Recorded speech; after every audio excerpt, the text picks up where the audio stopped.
everybody, and welcome to my August wrap-up and September TBR. I know I am failing so hardcore on uploading videos. I am going to continuously try to get better at it as I get used to this new school year. But before I get started, I just want to tell you guys, I still have a giveaway going, and I think it lasts until about the 20th of this month.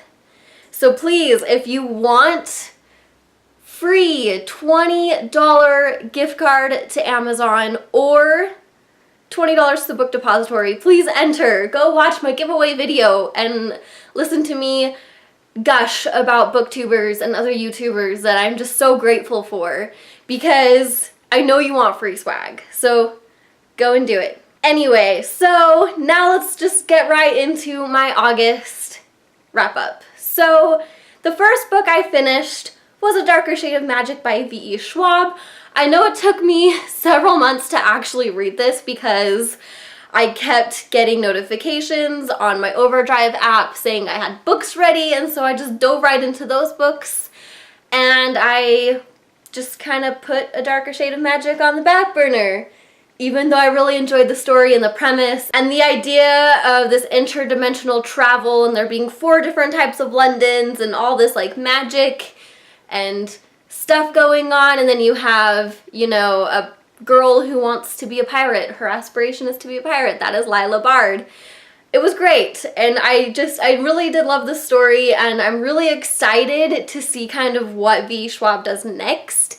I felt like A Darker Shade of Magic was a really great teaser into this world and this magical system, but there's still a lot to discover. There's still a lot to be aware of, especially with Black London. So I'm definitely going to continue on in the series. I want to give it a 5 out of 5, but I'm not sure if it's quite a 5 out of 5 because I wasn't in need of reading the story constantly.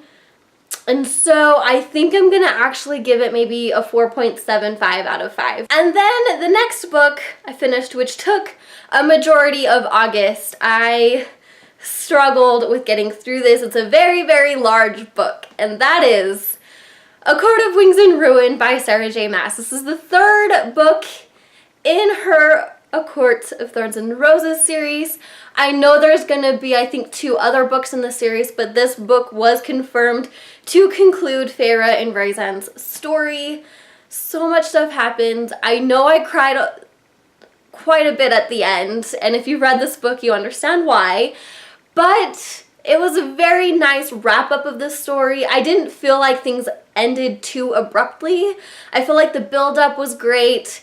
And even though, as you all know, I have a lot of hard time actually reading Sarah J. Maas's writing style because I have issues with her like sentence structure and her word choice, particularly how she likes to repeat descriptive words a little too much, and it can get frustrating for me. I don't know if I'm going to continue on in the series. Depends upon what subject matter is actually going to be brought upon with this different delving stories and whose point of view she's gonna pick to choose for the next books. So I'm still gonna give this book a 4.5 out of 5 because I felt like the plots, the characters, and everything was there. Just the writing is lacking. Then the next book I read was Aristotle and Dante Discover the Secrets of the Universe by Benjamin Alir Sainz. And I did this on audiobook. I really enjoyed the characters and the premise about these 2 Mexican-American boys growing up in the 80s, dealing with like what it means to like be involved in the potential about joining gangs, or, you know, having a brother in prison and just all of that stuff. I really loved the elements of the story. I do have to say that the writing style in like this journal format, the main character Ari is describing what's going on, and I'm not sure I really liked it. It didn't really translate great for an audiobook, even though Lin-Manuel Miranda narrated it, which was amazing in and of itself, but I just don't think it was quite for me, even though I really loved the characters and the plot and what was going on and the conclusion. I loved the elements of the story. I've read diary and journal-esque type stories before and not been bothered.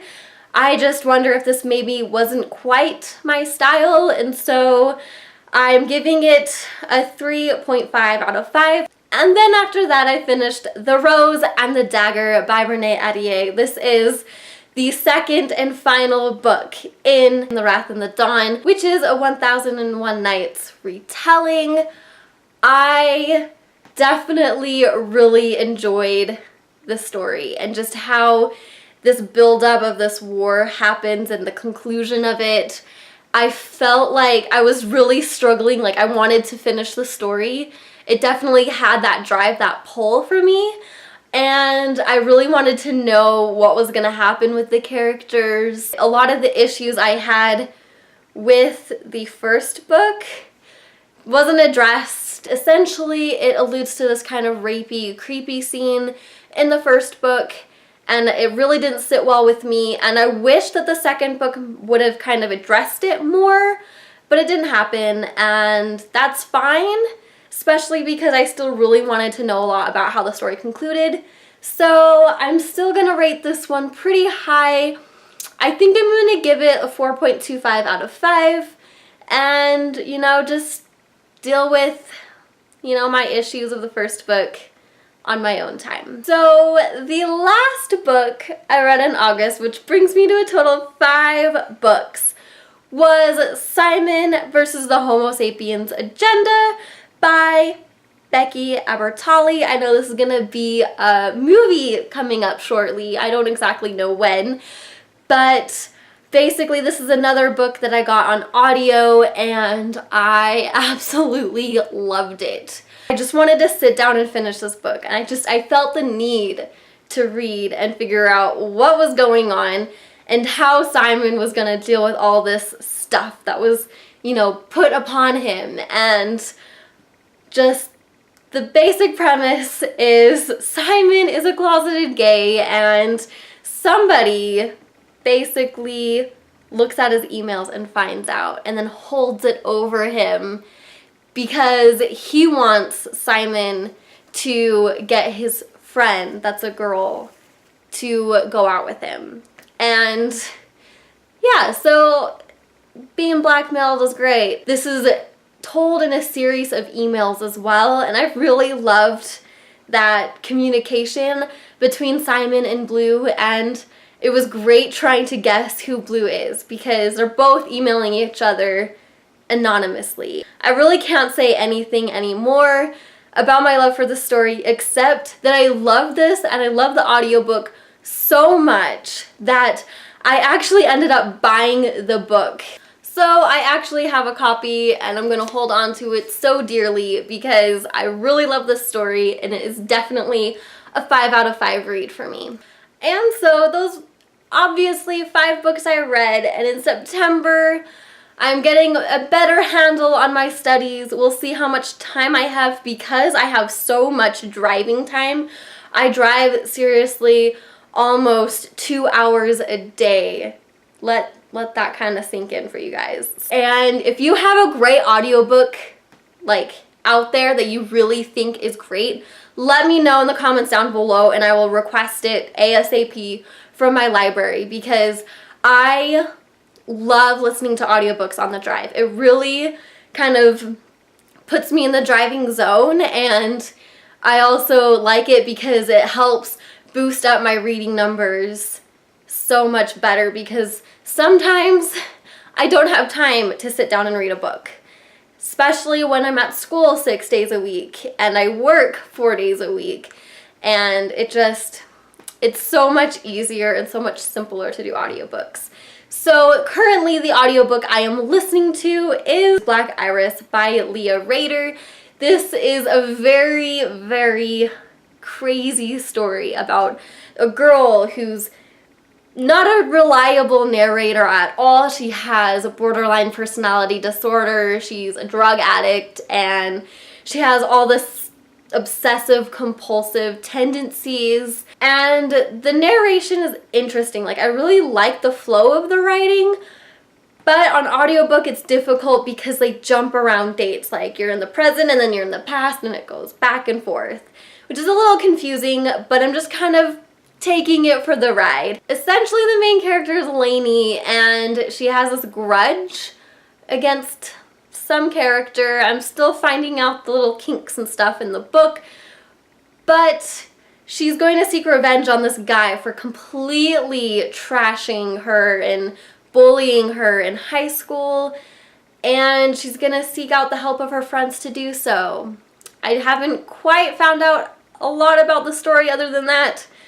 I'm still, diving in. I'm about 30% of the way through currently.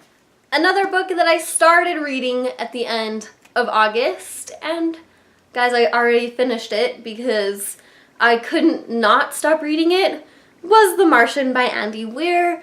I am so glad that I finally read this book. It's been sitting on my shelf since I watched the movie. So glad to tick that off my TBR pile. Another book that I am currently reading is Stormfront by Jim Butcher. This is the first book in the Dresden Files, which is essentially a wizard PI who's investigating crimes and missing persons, and there's all these magical elements in it. I'm really excited to actually get a start on this because I have two friends who swear by this book series. So I'm only about 40 pages in currently, and I can't wait to get further in the story. Another book I really hope to finish this month is the second book of Harry Potter and the Chamber of Secrets. Like, I need to read this. I started it in summer, and then I haven't made really any progress, but it's going to happen one of these days. I also have other books that keep popping up on my Overdrive account, so we'll see what I end up getting to. Hopefully I can keep this reading sprint and, finished books continuously coming, so I have a lot of books read in September so that I can catch up on all my lack of reading this whole first part of the year. So thank you guys so much for watching this video. Please let me know in the comments down below what books you read in August and what books you plan on reading in September, especially if you have some good audiobook recommendations. Leave them down below, and I hope to see you next time, sooner than I have been posting, hopefully. Goodbye.